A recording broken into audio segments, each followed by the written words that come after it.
Mana ini? Ya. Shalom semua, puji Tuhan kita bisa bertemu lagi dalam hadirat Tuhan. Hari ini kita akan belajar temanya mengasihi bukan menghakimi. Ya, saya ulangi lagi. Kita ini dipanggil untuk mengasihi, bukan menghakimi. Catat baik-baik ya. Nah, setan itu sangat suka kita menjadi hakim, menghakimi orang lain. Maka itu dalam Injil Matius pasal 5, pasal 6, dan pasal 7, kita itu menemukan, saudara, betapa sedihnya hati Tuhan ketika kita suka menghakimi orang lain. Saya ulangi, betapa sedihnya hati Tuhan ketika kita suka menghakimi orang lain. Maka itu perintahnya, jangan menghakimi. Nah, sebelum kita belajar mengerti soal menghakimi, kita harus mikir begini. Apa sih arti kata menghakimi? Ya, kata menghakimi itu artinya kita ini lebih baik dari orang lain. Ini bukan masalah hakim di pengadilan, tidak. Ya, orang yang suka menghakimi orang lain pasti mereka menganggap bahwa dia lebih baik dari orang lain. Maka itu di Matius 5, Matius 6, Matius 7. Tiga pasal di Injil Matius itu sangat luar biasa. Dan inti dari semua kekristenan justru di tiga pasal Injil Matius itu. 5, 6, dan 7. Ingat itu. Anak-anak saya semua, warga binaan dimanapun saudara berada, ingat. Renungkan tiap hari Matius 5, Matius 6, dan Matius 7. Kalau tiga pasal di Injil Matius itu merasuk di hidup kita, menguasai hidup kita, menguasai pola pikir kita, menguasai hati kita, menguasai mata, telinga, mulut kita. Saudara, nggak perlu agama Kristen. Karena Yesus hidup dalam hidup setiap kita. Nah, salah satu tokoh dunia yang bukan Kristen, justru Hindu, ya, yang menekankan bahwa kalau dunia itu menghidupi Matius 5, Matius 6, Matius 7 yang diajarkan oleh Tuhan Yesus, maka tokoh Hindu ini pahlawan nasional, pahlawan orang India, namanya Mahatma Gandhi. Mahatma Gandhi berkata, aku percaya Yesusmu, tapi aku tidak percaya kekristenanmu. Kenapa? Karena orang-orang Kristen di India waktu itu yang didominasi gereja Inggris sangat-sangat rasialis dan sangat-sangat agamawi. Saudara cari buku biografinya Mahatma Gandhi, menyedihkan sekali. 2 kali Mahatma Gandhi diusir dari gereja karena gereja Inggris yang menguasai India waktu itu sangat aristokrat. Tahu kata aristokrat? Selalu menekankan kebangsawanan. Ya, karena kerajaan Inggris. Jadi kalau laki-laki beribadah harus pakai jas, lengkap pakai dasi, pakai sepatu. Nah, Mahatma Gandhi pernah masuk ke satu gereja. Masih ingat kita kalau lihat Mahatma Gandhi dengan sari pria yang dia pakai sandal jepit, bawa tongkat, itu nggak boleh masuk gereja. Nah, Mahatma Gandhi coba masuk ke gereja lain. Sama, nggak boleh juga diusir. Maka itu dalam biografinya, Mahatma Gandhi berkata, aku percaya Yesusmu, tapi aku nggak percaya kalian orang Kristen. Lalu Mahatma Gandhi berkata, seandainya semua orang menghidupi Matius 5, Matius 6, Matius 7, maka dunia tidak akan ada perang. Wow, itu luar biasa konsep itu, saudara. Dunia nggak akan ada perang. Maka itu kalau hari ini kita boleh belajar dengan tema, ayo kita mengasihi bukan menghakimi. Saudara, ini berita yang penting. Nah, izinkan saya mengatakan kalimat ini. Nggak tahu kenapa sampai detik ini kita belajar. Sampai detik ini kita belajar. Kalau ada orang menyebut dirinya kami orang beragama, dengar baik-baik. Kalau ada pribadi ataupun sekelompok orang yang mengatakan kami ini manusia beragama, aneh. Termasuk yang Kristen, Protestan, Katolik, Advent, Baptis, Pentakosta, dan semua aliran kekristenan. Kalau menyebut diri kami orang beragama, pasti akan keluar dua hal. Satu, kemunafikan. Dua, suka menghakimi. Saudara, ini yang menyedihkan hati Tuhan. Maka itu Tuhan Yesus datang untuk menyadarkan manusia. Jangan jadi orang beragama. Lebih baik jadi orang bertuhan. Saya akan berkata, orang yang beragama saja. Ya, Vin, ini masalahnya apa? Ini darurat ini, alatnya nggak ada. Jadi sudah nggak usah diotak-atik. Ya maaf, udah biarin dulu. Maaf ya, karena ini darurat sekali ini. Alatnya barusan datang, ini belum betul sama sekali. Nggak apa-apa, sudah apa yang ada. Ya maaf, ini anak saya bilang saya suruh geser ke tengah. Susah, tunggu ya.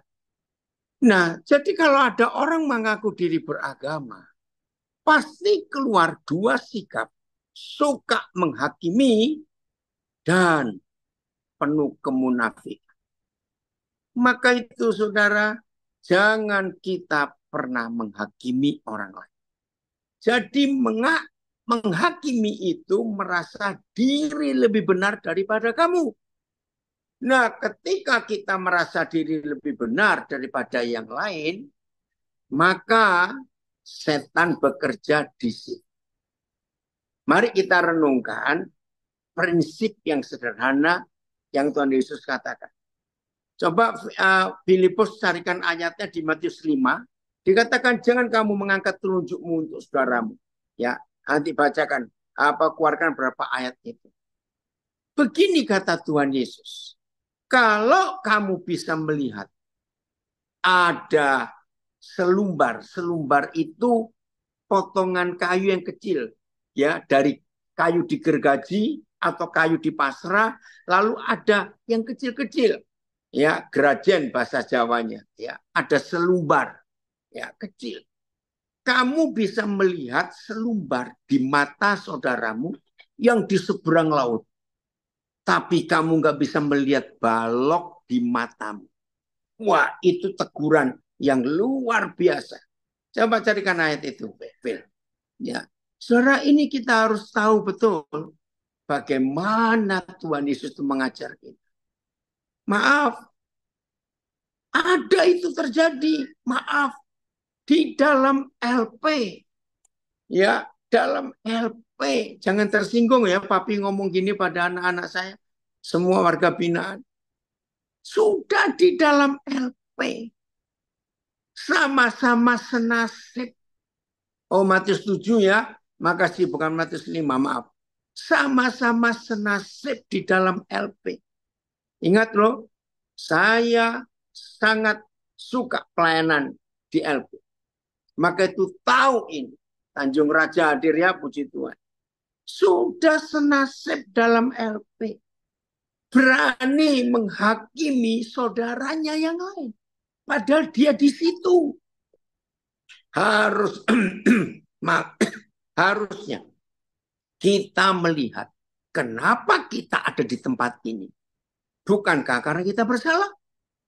Tapi mudah-mudahan kalau ada di antara kita yang ikut belajar sekarang dan saudara-saudara warga binaan, maaf. Ayo kita berubah. Stop menghakimi, periksa diri kita sendiri. Matius 3, sebentar. Ya maaf ya. Maaf ini saya baru datang jadi masih sibuk sekali. Saya baca Matius 7 ayat 3. Mengapakah engkau melihat selumbar di mata saudaramu, sedangkan balok di dalam matamu tidak engkau ketahui? Ayat. Mengapa kamu melihat serpian kayu? Oh ya, serpian kayu, maaf ya. Serpian kayu, ayat ya. Ya. Mengapa kamu melihat serpian kayu di mata saudaramu, tetapi tidak mengetahui balok yang ada di matamu sendiri? Bayangkan. PS. Mengapa kalian melihat secukil kayu dalam mata saudaramu, sedangkan balok dalam matamu sendiri tidak kalian perhatikan? TSI-nya. Jangan menyalahkan orang lain karena kesalahan kecil. Ya, Steve, baru Papa tiba di Nabire sejam yang lalu. Ya, TSI-nya bagus. Jangan menyalahkan orang lain karena kesalahan kecil. Kamu melihat kuman. Keren ya terjemahan ini. Terjemahan sederhana Indonesia. Kamu melihat kuman di seberang lautan. Tetapi gajah di pelupuk matamu tidak kamu lihat. Dengan sombong kamu ingin memperbaiki kesalahan kecil orang lain tanpa menyadari kesalahanmu sendiri yang lebih besar. Wih, terjemahnya bagus ya. Saya ulangi lagi. Ya, saya ulangi. Ayo semuanya kita belajar. Yang hobinya suka menghakimi orang. Jangan menyalahkan orang lain karena kesalahan kecil. Bukan berarti kalau kesalahan besar boleh kita salahkan. Tidak juga. Oke? Kamu melihat kuman. Kuman itu kan bakteri. Dengan kasat mata nggak bisa kelihatan. Kalau nggak pakai mikroskop. Dan ini kumannya di seberang lautan lagi. Kita bisa melihat. Tapi gajah di pelupuk matamu tidak kamu lihat. Dengan sombong kamu ingin memperbaiki kesalahan kecil orang lain tanpa menyadari kesalahanmu sendiri yang lebih besar. Saudara perhatikan ini. Artinya begini loh saudara. Sebelum kita ngurusin orang lain, coba urusin diri sendiri dulu. Kita ini sudah benar atau belum dalam hidup? Nah, dari Tegal ada yang tanya itu, tolong ditulis di Zoom. Perhatikan diri kita. Woi Dewi, senang sekali Papa kamu ada. Ayo belajar ya. Terus, supaya kita makin dikuatkan. Ya, baru silalai. Ayo kita belajar terus. Nah, ini yang Tuhan ingin kita kerjakan dalam hidup kita. Selalu periksa diri kita sendiri. Coba ayat 4. Matius 7, Filipus ayat 4. Ya. Tuhan, kami mau berubah mulai hari ini. Ayat 4. Mana dia? Bagaimanakah engkau dapat berkata kepada saudaramu, biarlah aku mengeluarkan selumbar itu dari matamu. Padahal ada balok di matamu. Aduh Tuhan, ampuni kami. Terus ayat ini. Atau, ya, itu dia dari Muara Bulian ya. Nanti saya baca. Atau bagaimana bisa kamu berkata kepada saudaramu, biar aku mengeluarkan serpian kayu itu dari matamu. Tetapi lihat, ada balok di mata kita sendiri. BS. Naik lagi Filipus. Papa belum bisa baca. BS. Ya. Tunggu. Bagaimana kalian dapat mengatakan kepada saudaramu, mari saya keluarkan kayu secukil itu dari matamu. Sedangkan di dalam matamu sendiri ada balok. Tesnya sudah tadi kita baca ya. Saudara, luar biasa ini. Maka itu kita harus berubah dalam hidup kita. Ayat 5. Filipus. Betul, ada yang komen. Shalom, betul sekali. Harus selesai dengan diri sendiri kalau mau urus orang lain. Betul. Ya, ayat 5. Hai orang munafik. Wih, Tuhan Yesus marah. Hai orang munafik. Keluarkan dahulu balok dari matamu.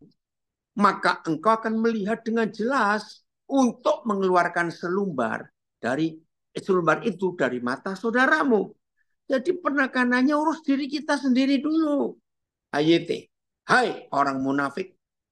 Keluarkan dahulu balok itu dari matamu.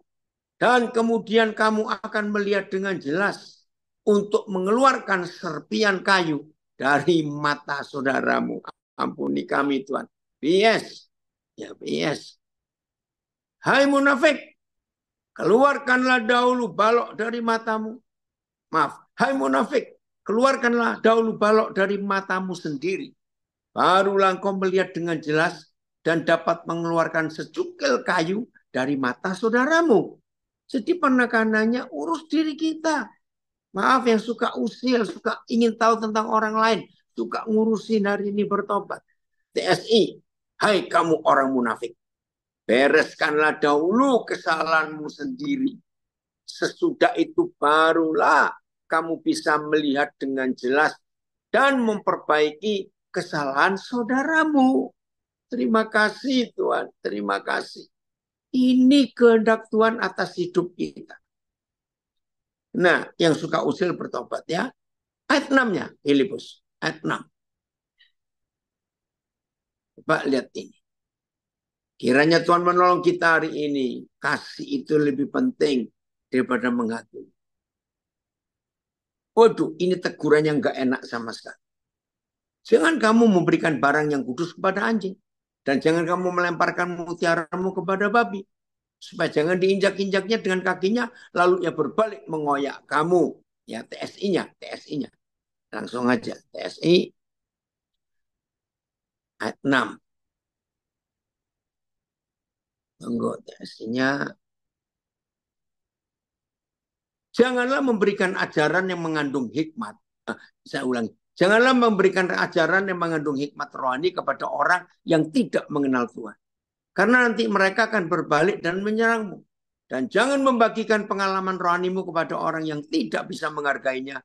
Karena mereka hanya akan mengejeknya. Jadi begini. Ya, kalau ada di antara kita pernah begitu sayangnya kita. Begitu kita mengasihi seseorang. Dan kita punya kerinduan supaya orang itu bertobat. Tuhan, aku mau orang itu bertobat. Tapi saudara, orang itu nggak mau. Ya, orang itu nggak mau. Jangan kita paksa. Biarkan dulu. Maaf, saya pakai kalimat ini. Biarkan dulu saudara kita itu menikmati hidup dalam dosa. Biarkan dulu. Percuma kita beri ajaran. Kalau hatinya itu belum mau berbalik kepada Tuhan. Kalau hidupnya masih ada di dalam dosa dan suka dosa, maka percuma kita memberikan kebenaran. Tunggu sampai mereka kepentok, sampai mereka jatuh, sampai mereka tobat sendiri. Ya, kita bisa minta anugerah Tuhan supaya jangan sampai orang itu terlalu lama hidup di dalam dosa itu. Nah, jadi begitu kata Tuhan. Maka itu dalam hidup kita, saudara. Mengasihi itu jauh lebih indah daripada menghakimi. Yohanes pasal 8, mulai ayat 2. Abel, bagaimana usahamu jual sate? Ini cucu saya ini. Opa belum dapat kabar itu dari kamu. Ya, Yohanes pasal 8, mulai ayat 2. Hari itu Tuhan Yesus habis ngajar pagi-pagi, ternyata diperhadapkan masalah. Dan yang menghadapkan justru orang-orang Farisi, ahli-ahli Taurat, ya, para imam. Jahat sekali mereka. Abel, opa senang sekali kamu ikut belajar ya, yang rajin. Tetapi pagi-pagi benar Yesus berada lagi di bait Tuhan, ini di Yerusalem. Dan seluruh rakyat datang kepadanya, Yesus duduk dan mengajar mereka. Pagi-pagi loh saudara. Maka, nah ini lihat ini orang-orang beragama itu hobinya suka menghakimi orang. Maka ahli-ahli Taurat dan orang-orang Farisi membawa kepadanya seorang perempuan ini loh. Orang-orang Farisi dan ahli-ahli Taurat membawa kepadanya seorang perempuan yang kedapatan berbuat zina. Saudara perhatikan. Ini model orang beragama. Jelas mereka menangkap seorang perempuan yang sedang berzina. Berarti ada cowoknya dong. Loh, betul nggak? Kalau kedapatan menangkap orang yang kedapatan berbuat zina, kenapa yang dibawa cuma ceweknya, yang perempuan saja? Lelakinya kemana? Saudara, ternyata sampai hari ini agama apa saja, agama yang paling besar dan agama yang paling kecil, ternyata kalau mereka itu beragama, izinkan saya berkata ini, perempuan selalu jadi korban lebih berat daripada laki-laki. Ternyata ini sudah terjadi ribuan tahun yang lalu. Sebelum ada agama-agama lain yang muncul, ternyata roh agamawi itu sudah ada. Jadi perempuan selalu jadi korban. Kenapa tidak dua-duanya yang ketangkap? Aneh bukan? Maka itu kita harus hati-hati dalam hidup ini. Supaya kita jangan jadi orang munafik yang suka menghakimi. Tahun 76, Pendeta Stephen Tong pernah khotbah, saya nggak akan lupa. Karena kami semua tertawa di ruangan itu di Surabaya. Pendeta Stephen Tong, waktu itu beliau belum doktor. Tahun 76, lama sekali. Woi, Pak Roland, tamu bolon, apa kabar? Horas sama. Ya. Jangan-jangan lakinya itu salah satu imam atau ahli Taurat itu. Woi, semua kami kaget waktu Pak Tong bilang seperti itu. Oke, lihat ayat 4. Apa yang terjadi setelah mereka ya membawa? Coba pakai terjemahan lain ayat 3-nya, Filipus. Karena saya pernah baca ada terjemahan lain, mereka melemparkan perempuan itu ke depan Yesus. Waduh, itu dia ya. Lihat. Ayat 4 sekarang. Oh ya, ini ayat. Lalu ahli-ahli Taurat dan orang-orang Farisi membawa seorang perempuan yang kedapatan berbuat zina. Jelas. Kedapatan kok. Dan setelah menempatkan perempuan itu berdiri di tengah-tengah. Wih, kejam ya. Kejam ini dihakimi di tengah-tengah. Ya, PIS. Oke, ayat 4 saya baca ya. Mereka menempatkan perempuan itu di tengah-tengah. Lalu berkata kepada Yesus, Rabi, sapaannya bagus. Rabi, guru. Perempuan ini tertangkap basah ketika ia sedang berbuat zina. Saudara lihat, Tuhan tolong kami untuk bertobat dalam nama Yesus. Betapa jahatnya orang-orang beragama ini. Mereka berkata, kami, lihat itu, mendapati perempuan ini tertangkap basah ketika ia berbuat zina. Lihat kemunafikannya. Kami mendapati perempuan ini tertangkap basah berbuat zina.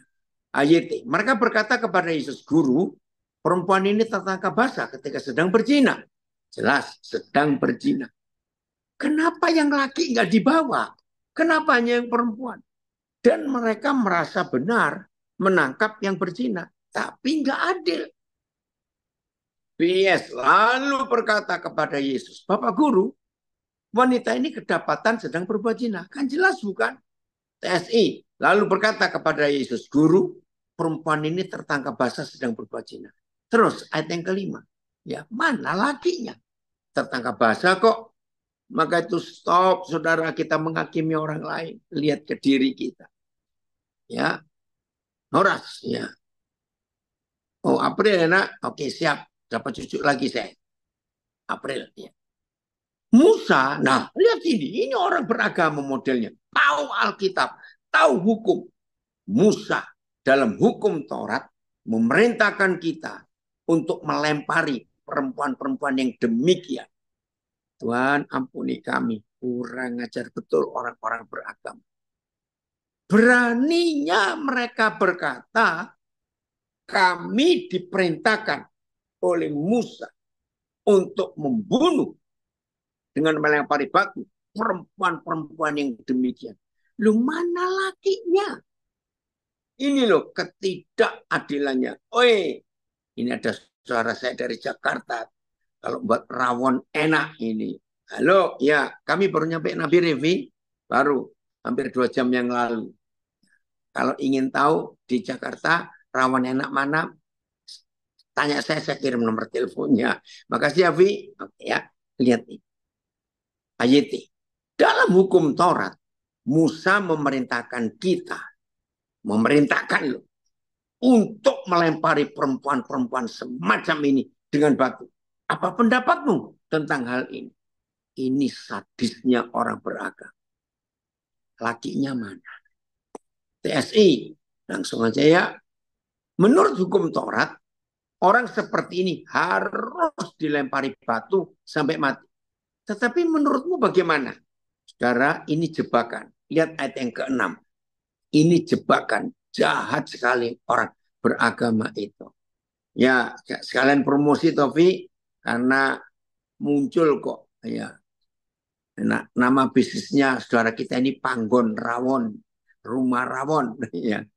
Mereka mengatakan hal itu dengan ini jahatnya orang beragama. Mereka mengatakan hal itu untuk mencobai Yesus. Supaya mereka memperoleh sesuatu untuk menyalakannya. Tetapi Yesus membungkuk lalu menulis dengan jarinya di tanah. Ayat. Mereka mengatakan demikian untuk mencobai Yesus. Kurang ajar nggak ini orang beragama? Supaya mereka memiliki dasar untuk menyalahkan dia. Akan tetapi Yesus membungkuk dan menulis di tanah dengan jarinya. TSI-nya langsung. TSI-nya. Melipus. Ayo, maka itu jangan kita bangga kalau menjadi orang beragama. Jangan. Lebih baik kita bangga menjadi orang yang bertuhan. Mereka bertanya seperti itu karena mereka sudah sepakat kalau jawaban Yesus tidak sesuai dengan hukum Taurat, mereka berencana untuk menyalahkan dia. Tetapi Yesus hanya menunduk dan menulis dengan jarinya di tanah seolah-olah tidak memperdulikan mereka. Roh Kudus, siapapun di antara kami yang ikut mendengar pelajaran hari ini, kami membuka hati Tuhan. Kalau ada di antara kami merasa kami orang beragama yang hebat, ternyata kami suka menghakimi saudara kami, ampuni kami, dan kami bertobat. Tapi Tuhan, seringkali kami yang merasa diri sok suci dan merasa diri beragama lebih hebat dari yang lain, itu justru nggak sadar kalau kami sedang menghakimi orang. Tapi hari ini Roh Kudus kami beri kesempatan. Tegur kami dengan cara Tuhan. Templak kami dengan cara Tuhan. Supaya kami ini sadar. Makasih Bapak untuk pengampunan ini dalam nama Yesus. Saudara tahu nggak? Ini terjadi sampai hari ini. Ya, maaf nih ya, saya beri contoh, maaf. Kira-kira, atau saya beri contoh konkret nih. Tahun 80-an, saya lupa, 80-an pertengahan. Saya diundang ke satu gereja di kota Bandung. Gereja cukup besar waktu itu. Ya, acara Natal pemuda di gereja itu. Saya kenal baik dari gembalanya yang senior sudah meninggal sampai anak-anaknya. Ya, gembala ini punya anak laki semuanya, 6 orang. Nah, hari itu ya yang jadi ketua pemuda anak nomor 3. Sahabat baik saya. Nah, terus di acara Natal pemuda itu, panitia itu membuat sebuah adegan drama ya yang begini. Ini kisah nyata, Saudara. Kalau saya ingat itu sedih hati saya. Ya. Jadi panitia membuat salah seorang pemuda di gereja itu diberi pakaian compang-camping ya seperti orang yang tidak waras. Nah, saya diberitahu duluan Tapi saya nggak tahu bentuknya seperti apa pakaiannya. Saudara, ketika puji-pujian sedang berlangsung, tiba-tiba semua orang kaget. Ini yang ditandani seperti orang tidak waras, rambutnya nggak tahu dibuat bagaimana. Betul-betul rambutnya bisa kumal seperti itu. Pakaiannya compang-camping. Untung baunya nggak kebawa juga ya. Wih, dari depan orang tidak waras ini lompat-lompat, teriak-teriak, menari-menari, langsung duduk di depan, di tempat pembicara. Nah, karena saya sudah tahu ya, saya santai saja. Tiba-tiba saudara, 3 orang majelis gereja itu dengan sikap tangkap orang ini mau dibawa keluar. Tapi orang ini meronta. Nah, majelisnya sudah cukup umur. Jadi kalah dengan 1 orang yang dibuat tidak waras ini. Ribut saudara, ribut. Nah, keributan makin jadi, maka ketua pemuda ini naik ke mimbar. Beritahu, om, maaf om, itu tidak beneran. Itu salah satu anak kita. Wih saudara, hampir bubar acara Natal itu. Karena majelis ini marah sebab mereka dipermalukan di depan sekian banyak anak-anak muda yang hadir. Saudara, peristiwa itu nggak selesai sampai berapa bulan dan keputusan majelis ketua pemuda ini dipecat. Padahal anak gembala. Majelis tidak terima. Seharusnya kalian kan beritahu kami. Kenapa begitu? Saudara lihat. Ya kalau diberitahu ya bukan cerita dong. Tapi gereja itu mewakili hampir semua gereja di dunia. Termasuk Mahatma Gandhi tadi. Bahwa kita yang mengaku murid Yesus. Ternyata kita tidak pernah siap. Kalau ada penjahat masuk ke tengah-tengah ibadah kita. Maaf. Oh, lapas Palembang harus keluar. Sekarang ini menyedihkan sekali. Ayo kita jujur.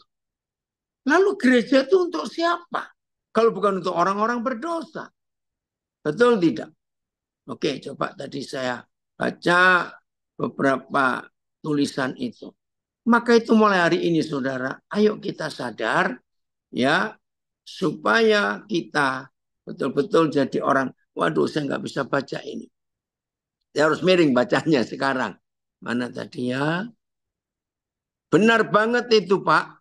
Terkadang ada orang yang sibuk ngurusin hidup orang, padahal dia nggak tahu hidupnya bagaimana. Betul. Ini dari Muara Bulian. Dari Nabire. Peringatan Tuhan Yesus ini relevan dengan kondisi beberapa WA grup Kristen. Banyak yang suka ngurusin kesalahan orang lain. Lengkap dengan ayat Alkitab. Sampai lupa dirinya masih bengkok. Ampuni kami Tuhan. Nah ini dia. Kita harus ya. Apalagi ya. Oke. Jelas ya. Ayo kita berubah. Kim. Ayo kita urus diri kita sendiri. Nah, belum selesai. Belum selesai. Lihat ayat berikut. Ayat berapa tadi Filipus? 6 ya. Jadi Tuhan Yesus dijebak ini. Tuhan Yesus dijebak. Ya. Ayat berapa? Ayat 6. Ya. Oke. Oh, sudah ayat 7 berarti. Oh, bentar. Saya akan uraikan. Sampai hari ini masih banyak orang tanya, kira-kira Tuhan Yesus melukis apa di tanah? Nggak apa-apa, Phil. Tetap ayat 7 dulu. Ya, nanti saya akan jelaskan. Saudara, tidak ada yang jelas. Tetapi izinkan saya mengatakan ini. Tanah, melukis di tanah. Tanah itu kan bagian dari hidup kita. Dari tubuh kita. Betul? Ya, ini anak saya dari Kelapa Gading. Seperti pepatah. Semut di seberang lautan tampak. Tapi gajah di pelupuk mata tak tampak. Iya, tadi di Matius 7 Ayat 3 ada itu, Novi. Nah, ayat ini luar biasa. Yesus melukis di tanah. Enggak tahu menulis apa, melukis apa, tidak tahu. Tapi tanah itu bicara hidup manusia. Tangan, ingat hukum Taurat, maka jari Tuhan sendiri yang menulis di lempengan batu yang dibawa Musa, yang ditemukan Musa di gunung waktu berjumpa dengan Tuhan. Jadi kalau Tuhan Yesus membungkuk lalu menulis atau melukis di tanah, itu sebenarnya Tuhan sedang menyadarkan, hei kamu semua dari debu, hei kamu semua dari tanah, jangan sombong. Inilah firmanku untuk kamu. Jadi itu apa yang saya dapatkan. Mengapa Yesus menulis atau melukis di tanah? Tanah itu bicara hidup kita. Dan menulis firman di hidup kita. Maka itu Paulus menulis. Firman yang hidup itu tidak ditulis dengan tinta atau di atas batu. Tapi Tuhan menulisnya di hati kita. Di lempengan hati kita. Oke, saya baca ayat 7. Dan ketika mereka terus menerus bertanya kepadanya. Nah, ini orang beragama. Saudara lihat, waktu Ahok diadili, maaf ya, ini kisah nyata. Waktu Ahok diadili, coba perhatikan. Kalimat ini muncul. Mencecar, mencecar. Wih, zaman itu saudara, kita bersyukur dengan Presiden Jokowi yang merubah semua. Setiap kali ada pengadilan penistaan agama, lihat yang di depan gedung pengadilan, siapa mereka? Wih, ngeri sekali. Mencecar. Terus menerus. Hai para penghakim, apalagi saudara mengaku murid Yesus, tapi suka mencecar orang lain. Stop. Kita harus bertobat. Dan ketika mereka terus-menerus bertanya kepada Yesus, karena Yesus nggak jawab. Hei guru, bagaimana menurut kamu? Kalau menurut Musa, mati orang kayak begini. Tuhan Yesus nggak jawab. Tapi dicecar. Yesus pun bangkit berdiri. Lalu berkata kepada mereka, ini loh hukum kasih yang luar biasa. Barang siapa di antara kamu tidak berdosa, hendaklah ia yang pertama melemparkan batu pada perempuan itu. Terima kasih Tuhan. Oi, anak raja mau muncul. Makasih nak, Papa senang kamu ikut Joyce. Ayat ini. Karena mereka terus-menerus menanyai dia, Yesus berdiri dan berkata kepada ayat Filipus, dan berkata kepada mereka, orang yang tidak berdosa di antara kalian, hendaklah dia menjadi yang pertama melempar perempuan ini dengan batu. PIS-nya. Keren ini suara keren. PIS-nya. Ayo Phil, PIS.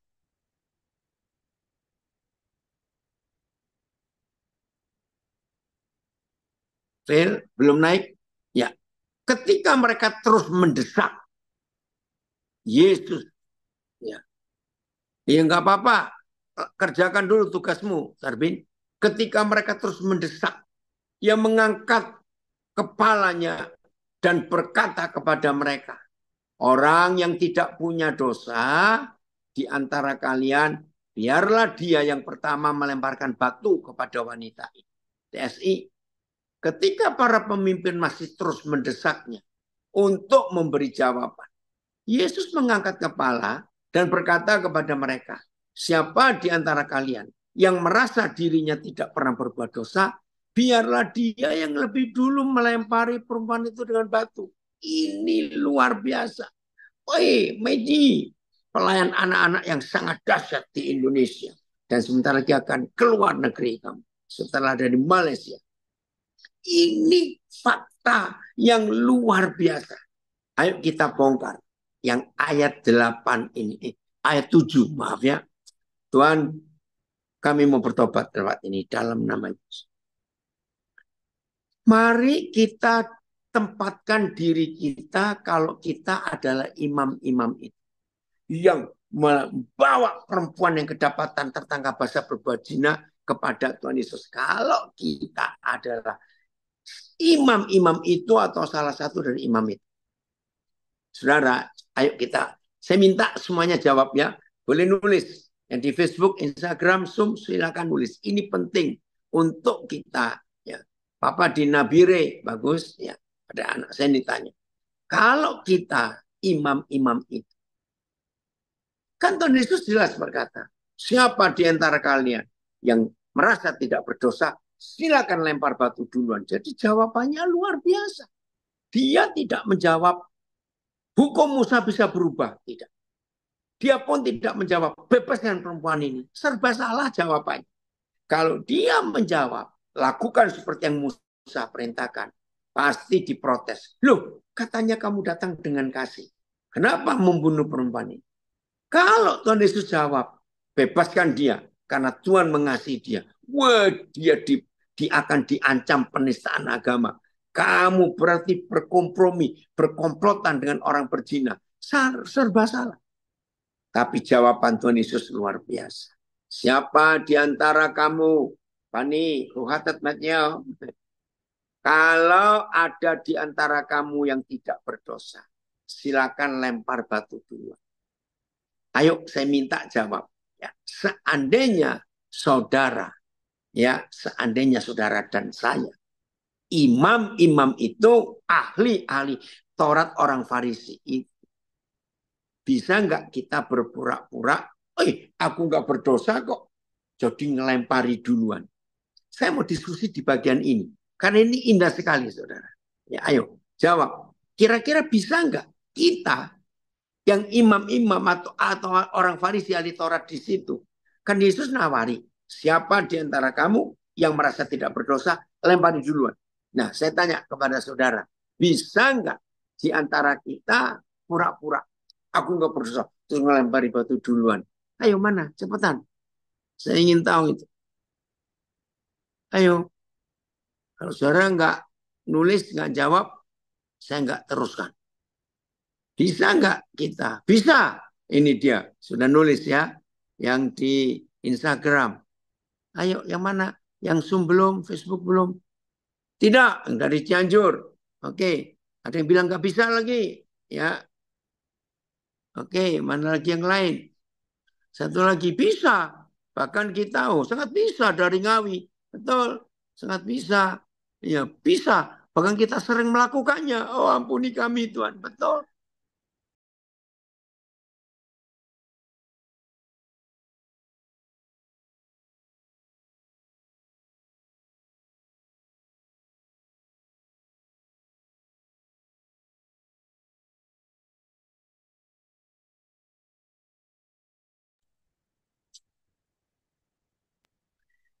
Seandainya ada yang nekat melempari batu duluan, saya percaya yang lain pasti nggak mau ikut. Karena kata-kata Tuhan Yesus itu penuh kuasa dan menemplak. Betul bisa isi. Aduh Tuhan ampun. Betul. Email bisa. Ya. Maka itu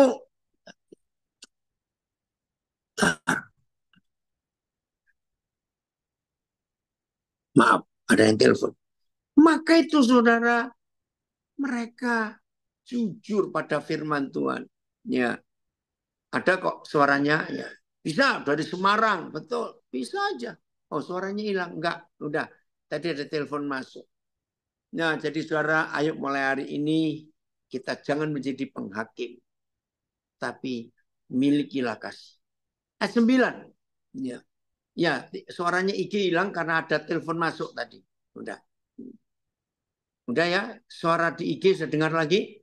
Lihat ayat yang ke-9. Ayat 8 sudah. 9 sekarang. Nah ini dahsyatnya firman Tuhan. Ya. Oh, suaranya nggak keluar. Coba sebentar. Aduh, gimana ini suara di IG?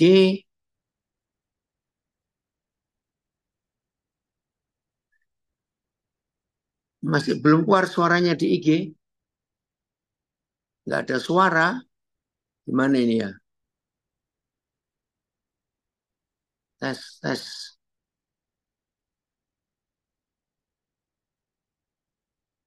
Udah di IG bisa ada suara? Aduh, bagaimana caranya? IG bagaimana?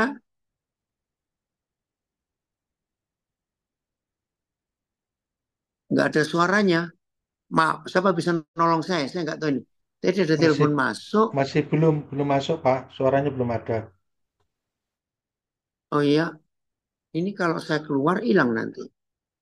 Gimana ya caranya ya? Woi, bagaimana ini? Udah, coba. Belum ada suaranya. Oh, kalau saya keluar hilang ini nanti. Coba saya keluar dulu aja ya. Oke, maaf. Keluar dulu. Sabar ya IG-nya. Ke mute. Mute-nya di mana ya? Ini kebuka kok. Ah, ke mute. Enggak itu. Ini yang ke mute. Kalau gini ada suara? Belum juga IG? Belum ada suaranya. Maaf, maaf. Gak ada Pak suaranya Pak. Ada? Enggak IG? Yang di Instagram, bukan di Zoom. Enggak ada ya? Oke, berarti saya keluar dulu ya. Saya keluar dulu. Maaf.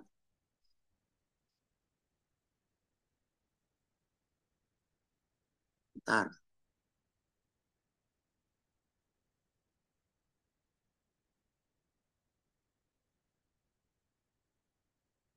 Bentar ya.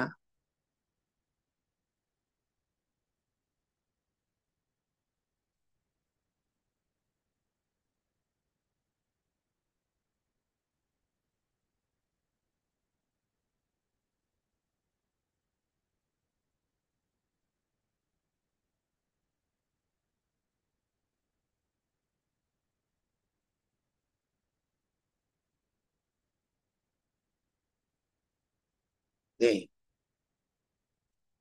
Nah,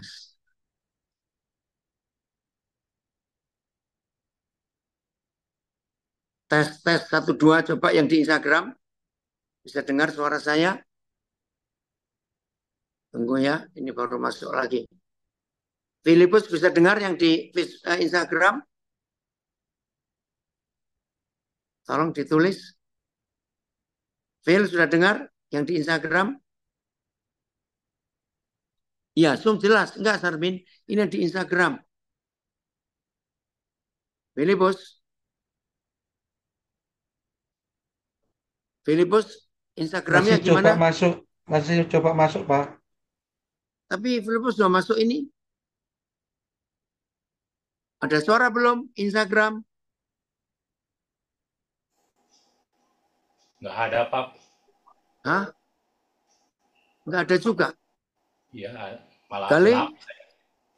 kali kamu dengaran suara kali? Ya, Pi. Enggak ini loh, di Instagram kamu baru masuk ini. Ada suara enggak Instagram? Belum ada, Pi. Hah? Di sini Kenapa ini? tulisannya mengalami masalah pada video siaran. Oh ya, coba Nggak ya. ada Pak, bilang. Enggak ada, padahal di sini ada.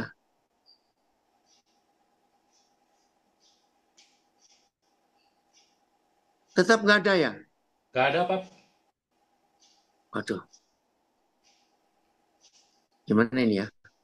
Terus Ini atau gimana? Terus aja ya. status status ya terus aja, Pak. Ini statusnya live tapi tidak bisa masuk saya.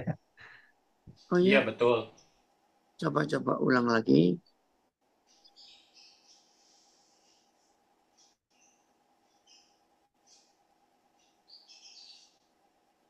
Bapak ini saya ulang lagi. Ini yang terakhir.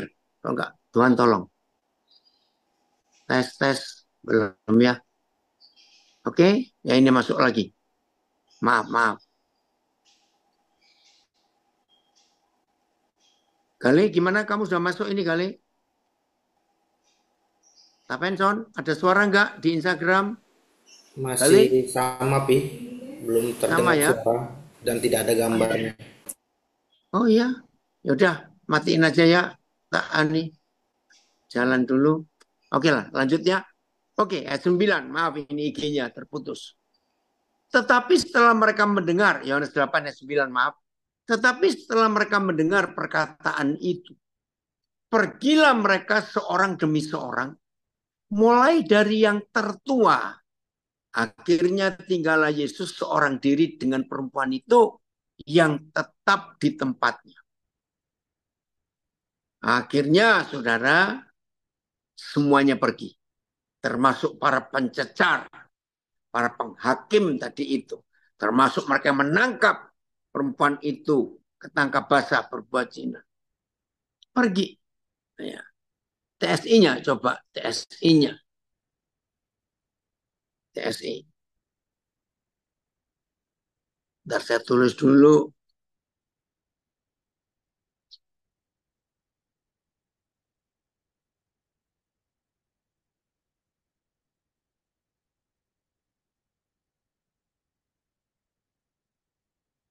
Ya. Mendengar jawaban Yesus itu, mereka pergi satu persatu. Mulai dari yang paling tua sampai akhirnya tinggal Yesus sendiri di situ bersama perempuan itu. Dan perempuan itu masih berdiri di tempatnya. Ini kisah yang ngeri sekali, saudara. Ngeri sekali. Ya, video pindah ke FB saja. Ternyata nggak bisa ya. Saudara, ngeri sekali kisah ini. Ya, coba. Kalau Tuhan Yesus berkata satu kata saja ketika mereka bertanya, menurut hukum Musa, orang begini dilempari batu sampai mati. Menurut kamu bagaimana? Ya, saudara, maka jawabannya, ini yang kita harus tahu. Supaya kita bertobat, tidak suka menghakimi orang lain. Saudara, ternyata dengan kuasa Roh Kudus, setiap orang itu nggak bisa menipu dirinya sendiri. Tolong kami untuk belajar ini. Ternyata dari peristiwa ini, bersyukur akan kebenaran ini. Bahwa setiap kita tidak pernah berani berkata, aku tidak pernah berbuat dosa. Betul nggak? Oh, nggak bisa. Ya udah. Ya, ternyata di antara kita nggak ada yang berani berkata, aku tidak pernah berbuat dosa. Nggak ada. Semua kita itu sudah jatuh dalam dosa. Maka itu tema hari ini jadi hal penting buat kita masing-masing. Bahwa jangan sekali-kali suka menghakimi orang lain. Selalu memeriksa diri sendiri. Tobelo, Tuhan berkati ya, harus keluar. Maka kalau saudara dan saya mulai hari ini selalu mengintrospeksi, selalu melihat ke diri sendiri, periksa, maka perjalanan hidup kita itu akan luar biasa. Hebat sekali Tuhan berbicara, bekerja di antara kita. Karena perjalanan hidup kita bersama dengan Tuhan Yesus, kita tidak pernah ditentukan, apalagi ditetapkan jadi penghakim untuk orang lain. Tidak. Kita harus periksa diri kita sendiri. Saya akan akhiri dengan sebuah kebenaran ini. Semua agama di dunia, saudara, semua agama di dunia, Tuhan mereka itu punya hukum untuk orang berdosa. Apa hukumnya? Dosa itu ditimbang berat ringannya. Dosa itu diukur, ukurannya besar kecilnya. Dosa itu dinilai dari berapa persen kejahatannya. Lalu di semua agama di dunia, masing-masing dosa setelah ditimbang, setelah diukur, baru hukumannya beda-beda. Nah, ini bedanya dengan Papa kita. Dia nggak pernah membedakan dosa. Buat Papa di surga dalam nama Tuhan Yesus, dosa itu dosa. besar kecil nggak peduli, ya nggak peduli. Pokoknya dosa itu dosa. Maka itu dalam hukum kasih, berapapun besarnya dosa kita, berapapun kecilnya dosa kita, tolong dicatat. Hukumannya sama, yaitu neraka.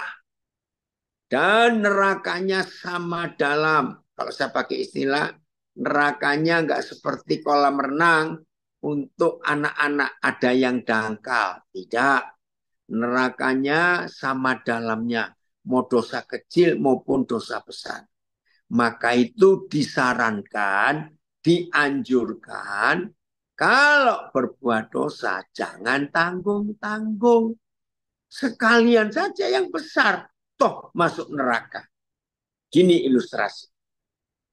Kita mencuri 5.000 rupiah.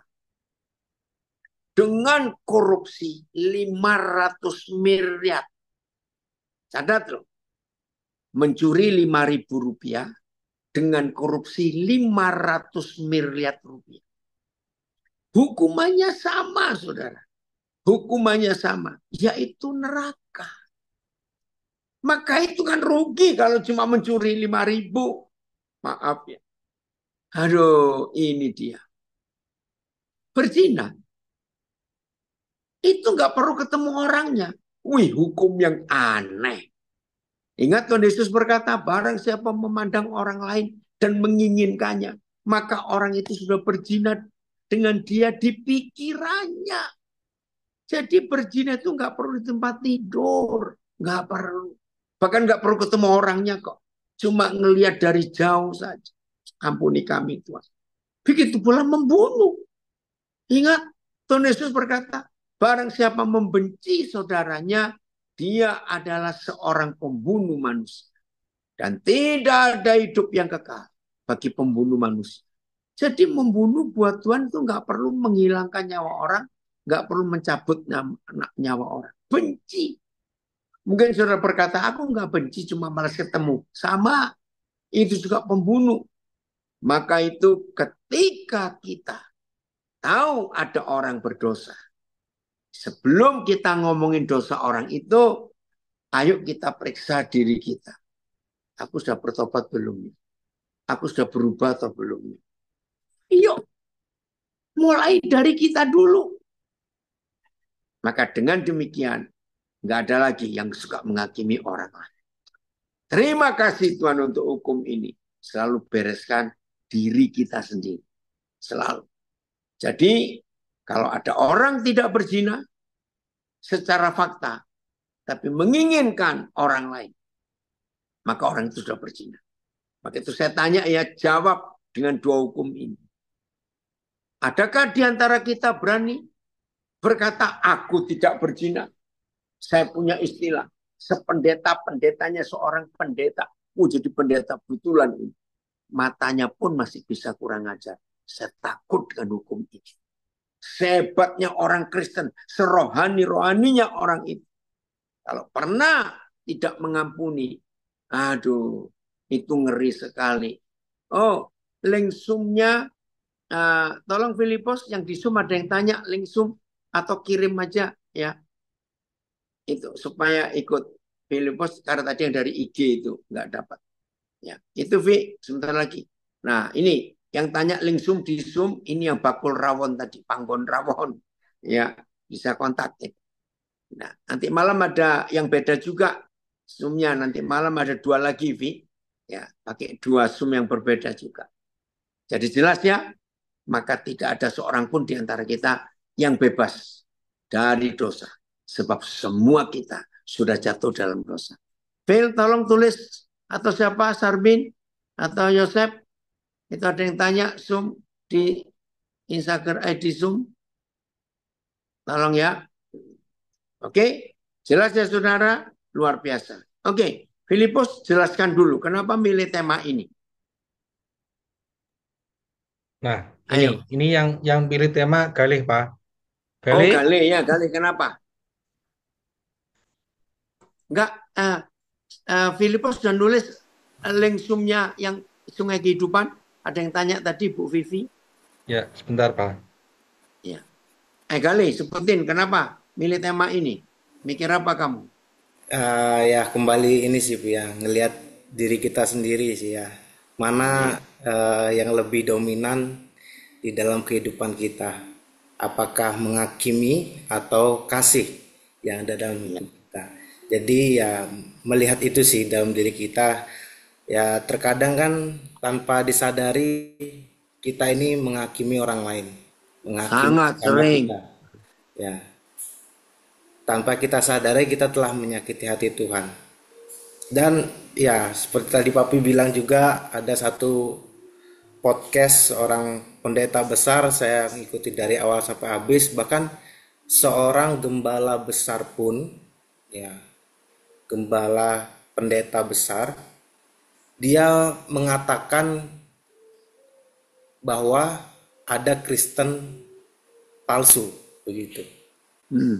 Dalam kutip penghakiman sesama kita. Nah, melihat hal ini akhirnya apa ya? Saya kayak belajar kembali bahwa melihat diri sendiri apakah di dalam setiap kita ini mana yang lebih dominan? Apakah itu penghakiman atau mengasihi? Ya. Ya. Akhirnya itu yang kita lihat ya, kalau misalkan yang lebih dominan menghakimi, kita koreksi lagi sebelum kita menghakimi orang lain. Ya, seperti di ayat tadi yang dikatakan, jika engkau melihat selumbar balok di mata saudaramu, ya, sedangkan di matamu ada balok. Nah, jadi hal itu bisa kita dari hal itu kita belajar kembali bahwa sebelum kita menghakimi orang lain, lihat dulu diri kita sendiri.